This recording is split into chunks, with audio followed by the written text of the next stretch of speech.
Unidad 5, equilibrio, ácidos y bases y solubilidad. Para este efecto vamos a explicar lo que es el efecto del ion común, indicadores ácido-base, la valoración ácido-base y, por último, la solubilidad. ¿Qué es el efecto de ion común? Es el desplazamiento del equilibrio causado por la adición de un compuesto que tiene un ion común con la sustancia disuelta. Este efecto tiene una función importante en la determinación del pH de la disolución y la solubilidad de una sal poco soluble. El efecto del ion común es solo un caso especial del principio de Le Chatelier. El pH de una disolución que contiene un ácido débil y una sal soluble del mismo ácido débil, como NaA, se calcula con la ecuación de Henderson-Hasselbalch, cuya forma general es la que representamos acá. pH es igual a pKa más el logaritmo de la concentración de la base conjugada sobre la concentración del ácido. Cabe notar que un ácido débil en medio acuoso ha de disociarse y ha de formar protones hidrónio más el radical. A ese radical le vamos a denominar base conjugada, que es derivado de este ácido.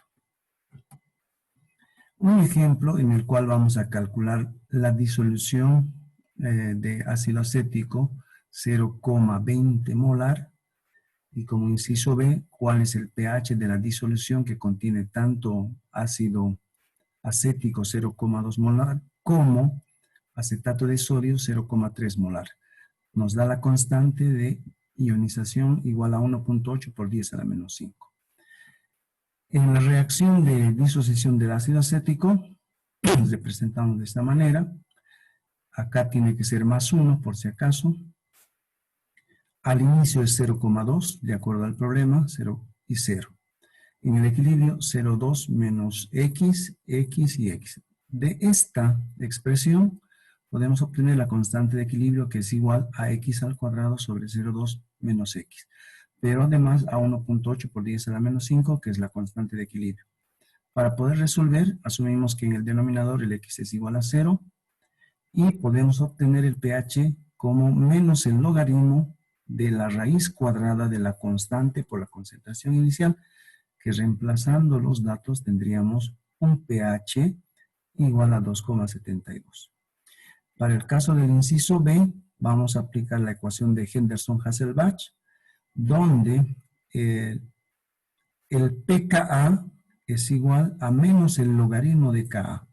La concentración de la base conjugada del problema es 0,3, que está aquí. La concentración del ácido, 0,2, de tal manera que el pH sale 4,2. Hablaremos ahora sobre solución amortiguadora. Una disolución amortiguadora es llamada también reguladora o tampón.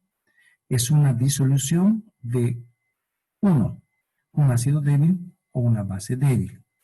Y 2, la sal que corresponda a este ácido o a esa base débil. Es decir, ambos componentes deben estar presentes. La disolución tiene la capacidad de resistir los cambios de pH cuando se agregan pequeñas cantidades de ácido o de base. Por otra parte, las disoluciones amortiguadoras son muy importantes en los ecosistemas químicos y biológicos. Por ejemplo, el pH en el cuerpo humano varía de un fluido a otro. Por ejemplo, el pH de la sangre está alrededor de 7.4, en tanto que el pH del jugo gástrico de las personas debe ser 1,5, bastante ácido. En gran parte de estos valores de pH, que son importantes para el funcionamiento adecuado de las enzimas y del balance de la presión osmótica, se mantiene por acción de los sistemas amortiguadores, es decir, que ese pH que hemos indicado tanto en la sangre como en el jugo gástrico siempre va a estar alrededor de esa cantidad. Y lo que va a permitir que se mantenga es justamente las soluciones amortiguadoras. Hagamos un ejemplo en el cual vamos a calcular el pH de un sistema amortiguador que contiene ácido acético 1 molar y acetato de sodio 1,0 molar. Y como segunda parte a esa solución le vamos a agregar una solución 0,1 mol de ácido clorhídrico en 1 litro de disolución. Vamos a suponer que el volumen de la disolución no va a cambiar cuando se haya agregado el ácido clorhídrico. Entonces, para la primera parte del problema tenemos la concentración del ácido, la concentración de la base, que en este caso es el acetato de sodio, 1 y 1. Vamos a aplicar la ecuación de Henderson-Hasselbalch y resulta que obtenemos un pH de 4,72. Este pH es el pH de la solución o del sistema amortiguador. Ahora, para hacer el análisis del inciso B, tenemos esta nomenclatura.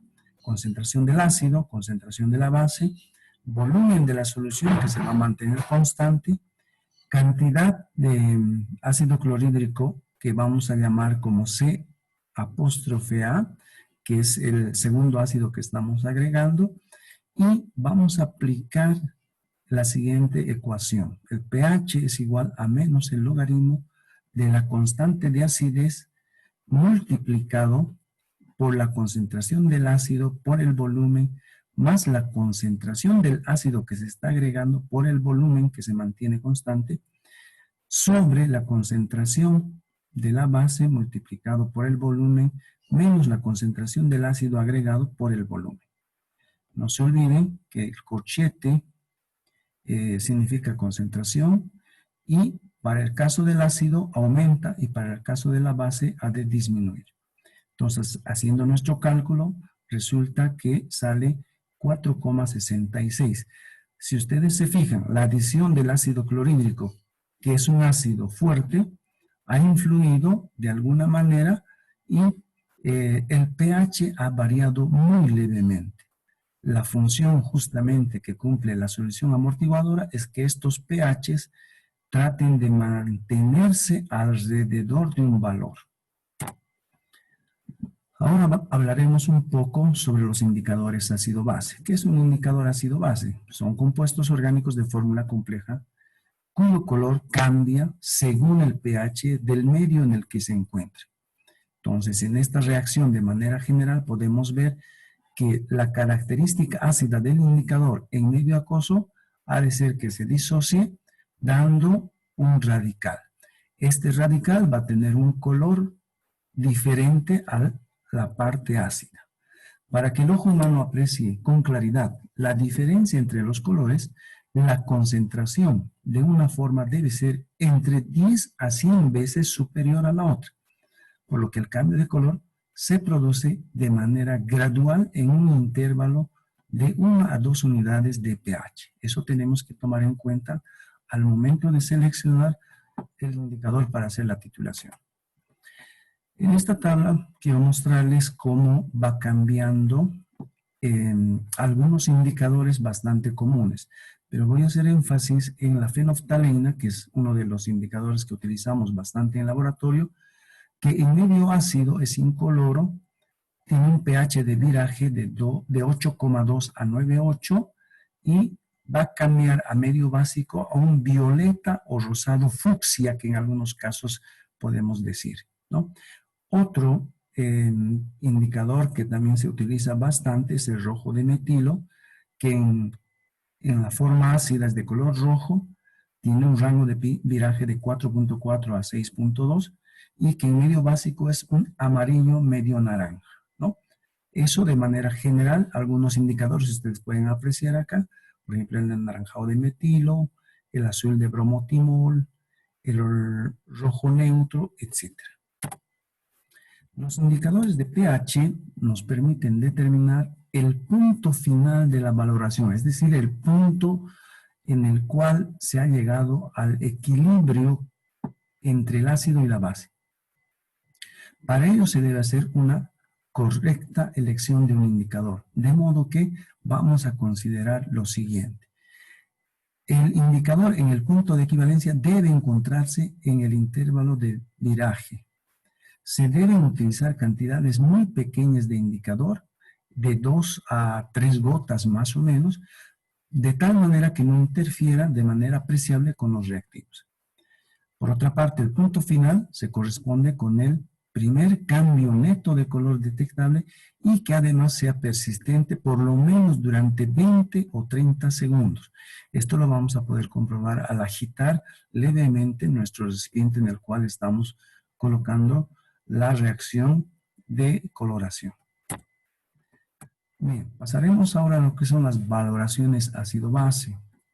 Entendemos por una valoración ácido-base que también es un método o una técnica volumétrica ácido-base, titulación ácido-base o valoración o equivalente de neutralización. Son las formas con las cuales podemos denominar. Es una técnica, un método de análisis cuantitativo que se utiliza bastante en laboratorio, que permite conocer la concentración desconocida de una solución de sustancia que pueda actuar como ácido, por así decir, y que es neutralizada por medio de una base que tenga una concentración conocida o bien sea una concentración de base desconocida que neutraliza o que es neutralizada por una solución de ácido conocido.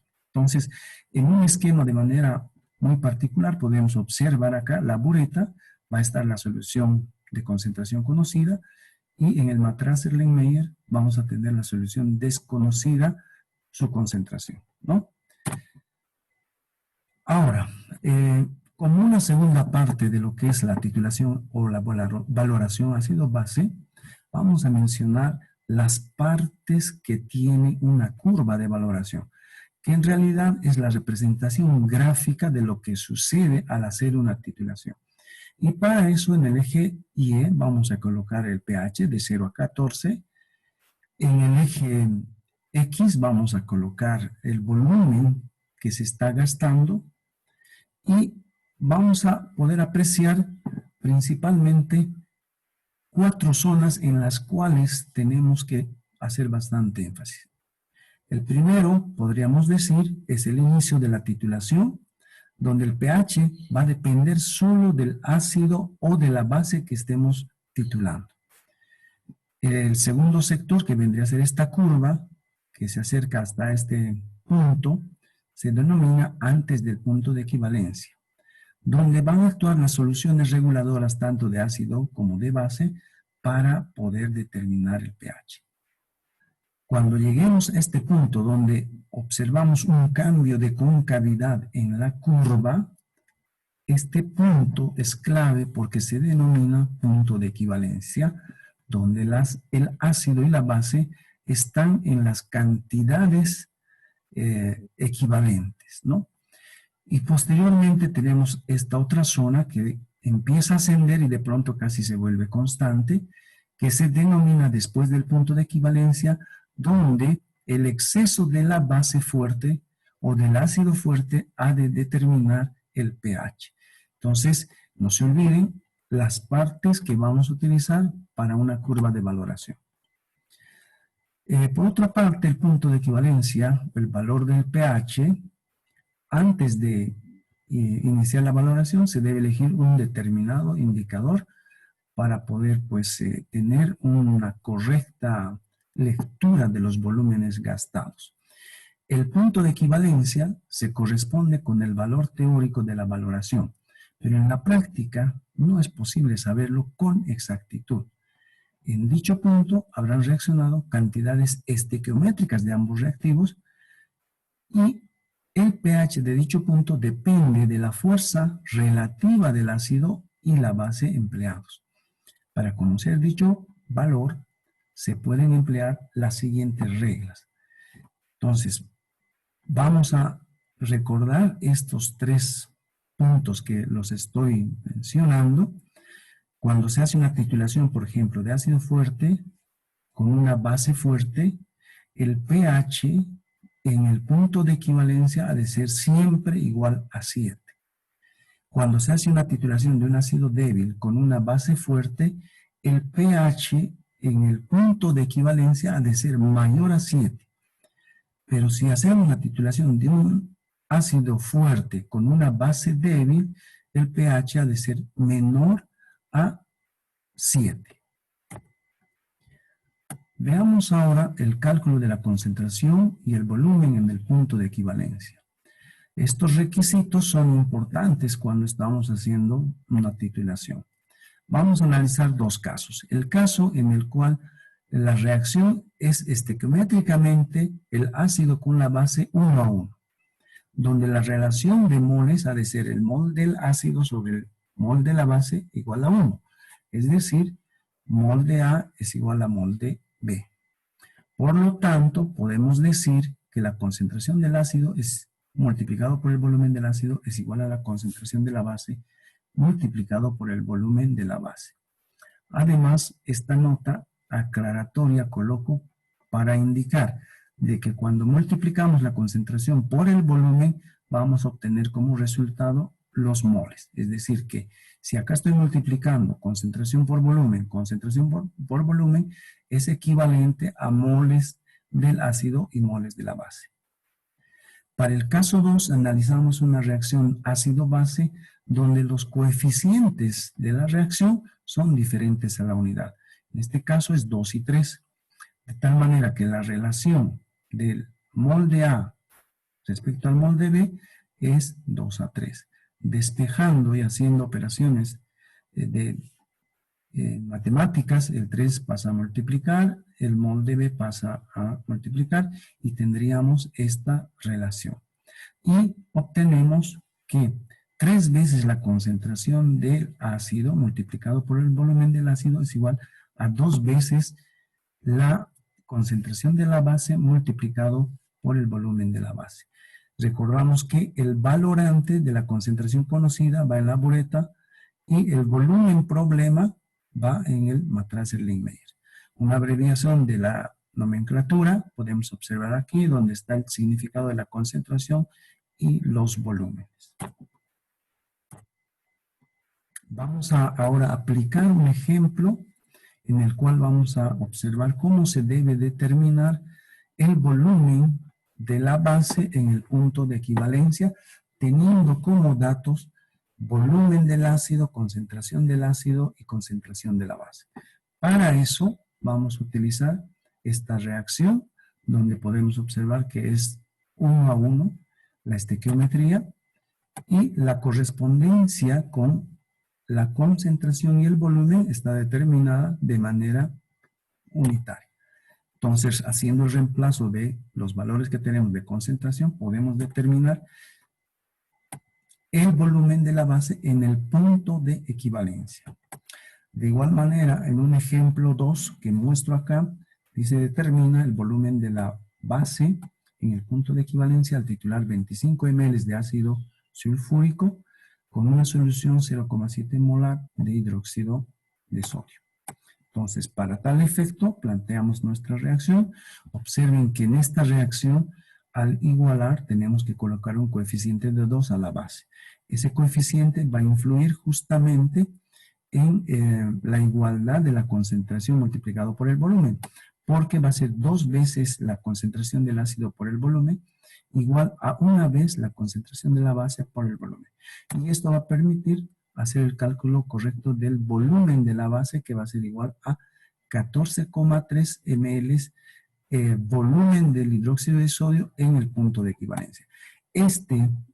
Esta solución de los dos problemas es importante recordar que para hacer una titulación debemos calcular primero el volumen en el punto de equivalencia. Bien, ahora vamos a hablar sobre la valoración de un ácido fuerte con una base fuerte.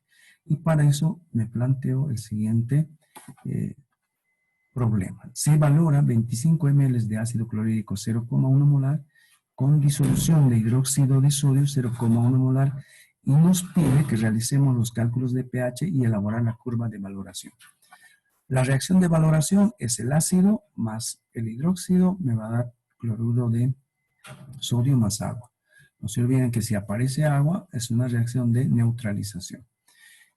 Primero, en el punto de equivalencia, en el punto de neutralización, donde el ácido y la base son iguales, el pH es igual a 7 cuando sea titulado ácido fuerte con base fuerte.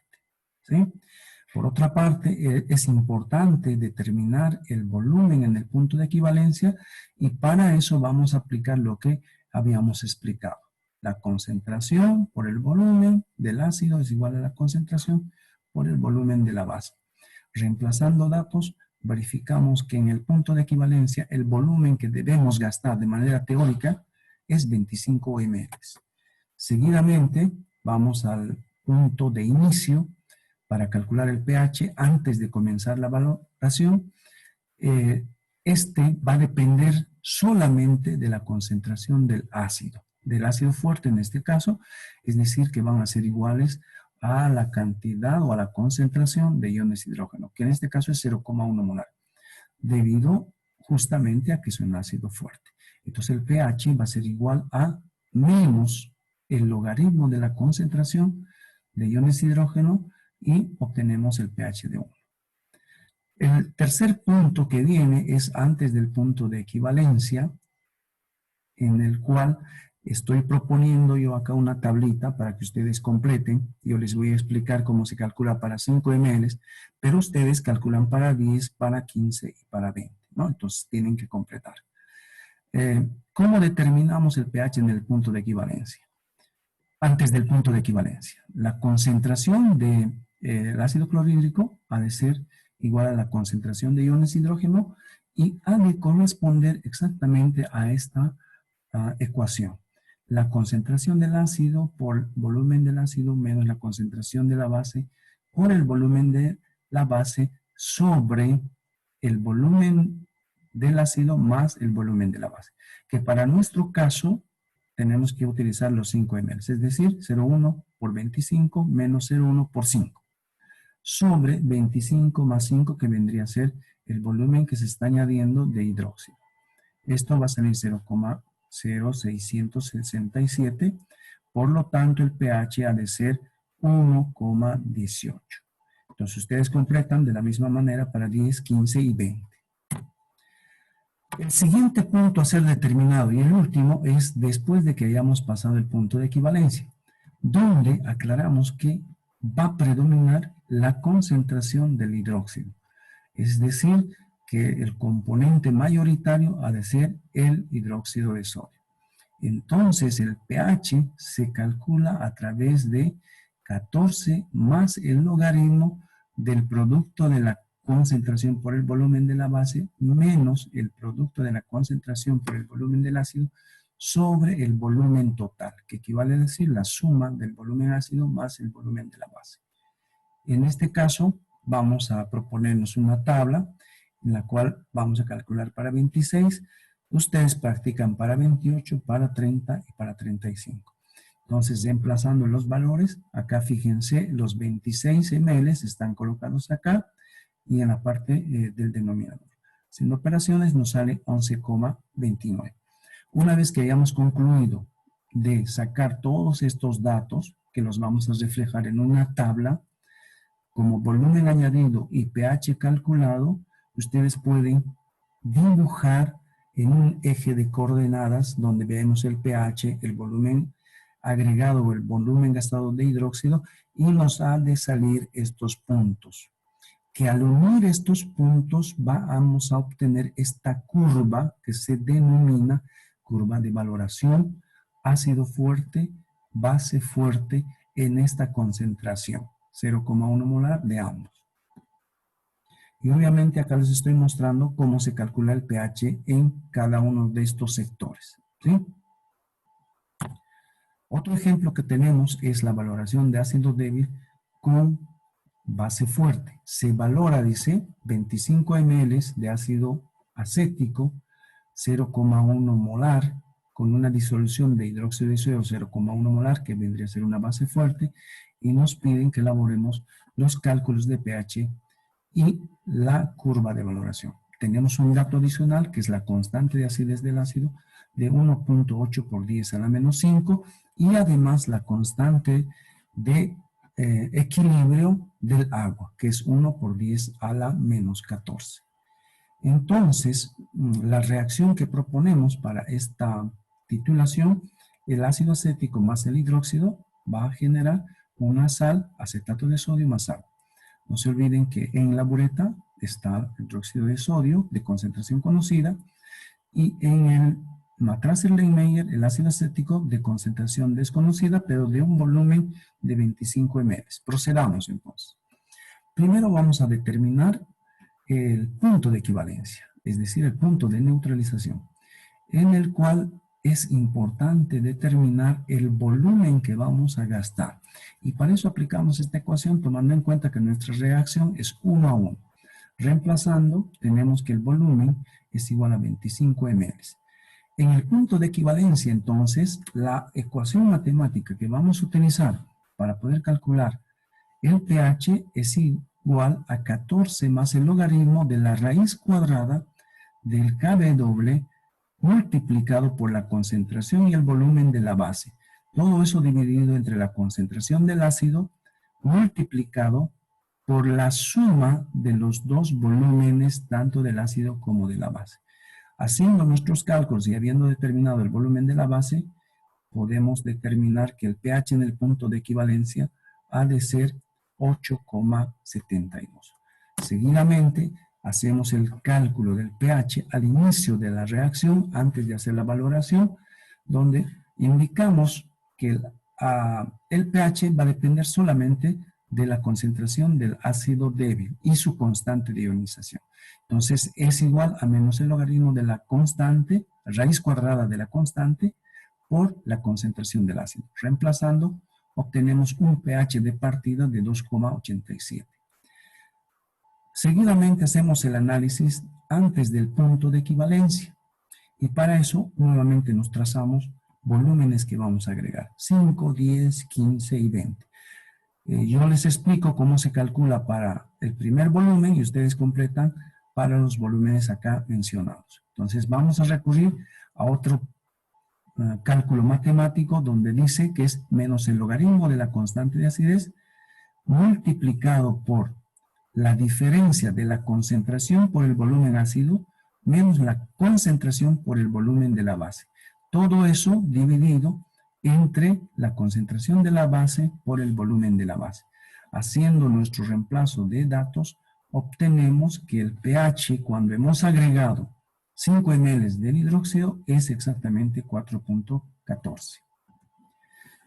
Pasamos al punto o a la zona después del punto de equivalencia. Sabemos que va a predominar la base, entonces calculamos a través de esta fórmula que es 14 más el logaritmo de la resta de la concentración de la base por el volumen de la base menos la concentración del ácido por el volumen del ácido, dividido entre la suma total.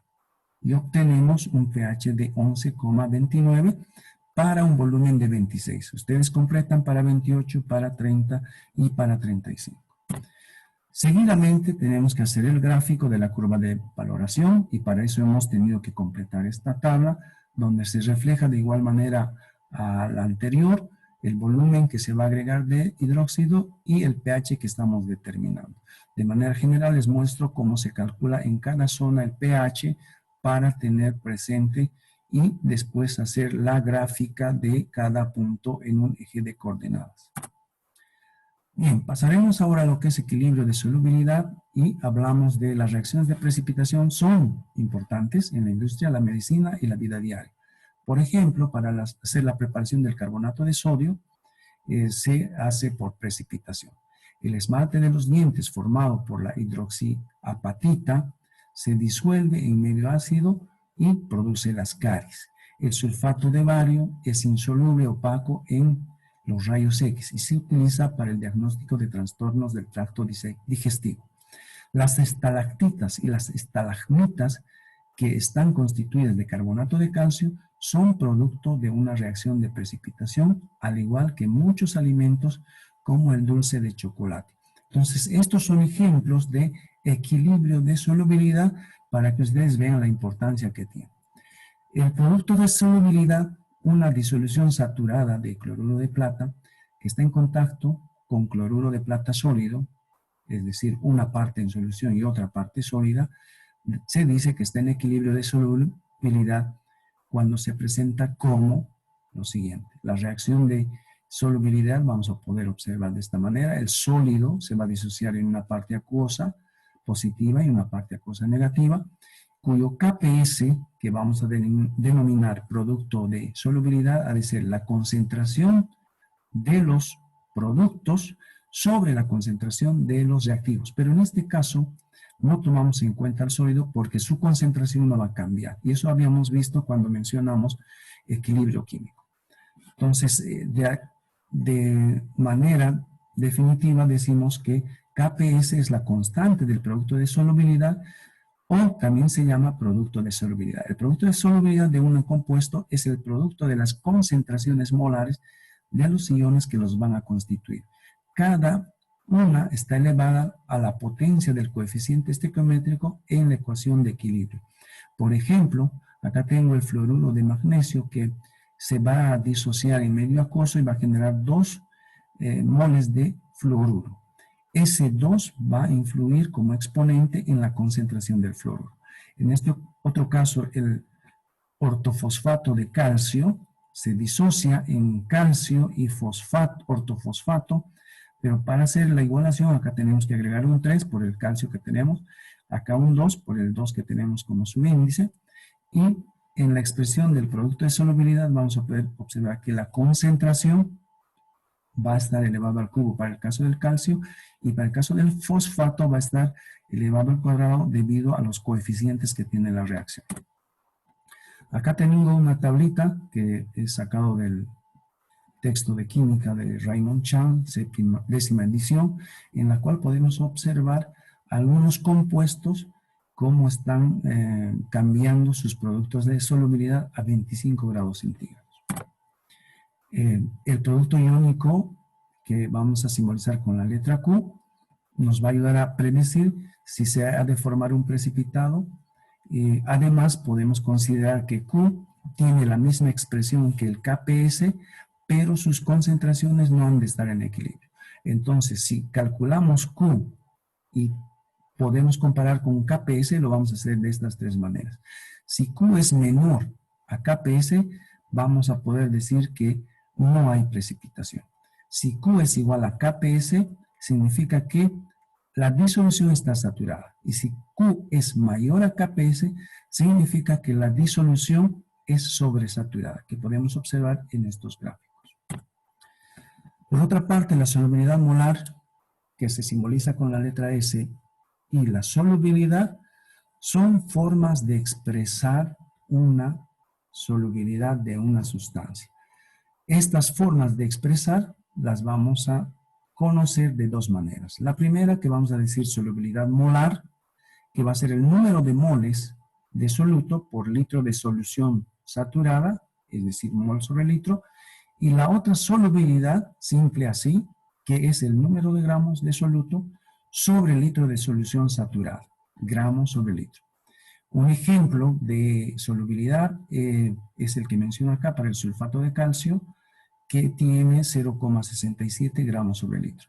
Vamos a calcular el valor del producto de solubilidad para el sulfato de calcio, y para eso vamos a primero hacer el cambio de unidades de gramos sobre litro a mol sobre litro. Y sabemos que del cálculo de la masa molecular del sulfato de calcio, que es 136, es equivalente a un mol, de tal manera que este gramo se va a simplificar con este gramo y vamos a obtener 4,9 por 10 a la menos 3 mol sobre litro. Esta solubilidad que hemos encontrado nos ha de permitir hacer la determinación del cálculo del KPS. Entonces tenemos acá el sulfato de calcio que se va a disociar en calcio positivo más el sulfato, que al inicio va a tener 0, 0, y en el equilibrio va a ser S y S. De tal manera que la concentración del calcio multiplicado por la concentración del sulfato va a representar el KPS. Y la solubilidad ha de ser S al cuadrado. Entonces, si hemos calculado ya la solubilidad de nuestro componente, podemos reemplazar y vamos a obtener el producto de solubilidad para el sulfato de calcio como 2,5 por 10 a la menos 5. Les adjunto aquí un problema para que ustedes puedan practicar. Otro ejemplo de cálculo de solubilidad del hidróxido de cobre, sabiendo que el KPS es 2,2 por 10 a la 20, es el que les muestro. ¿Cómo se resuelve? Hacemos la disociación, la parte positiva, la parte negativa, hacemos al inicio y equilibrio, pero con un detalle, que cuando hemos hecho la disociación acá hemos tenido que igualar. Este coeficiente de 2 pasa aquí, entonces tendríamos 2S y aquí solamente S porque su coeficiente es 1.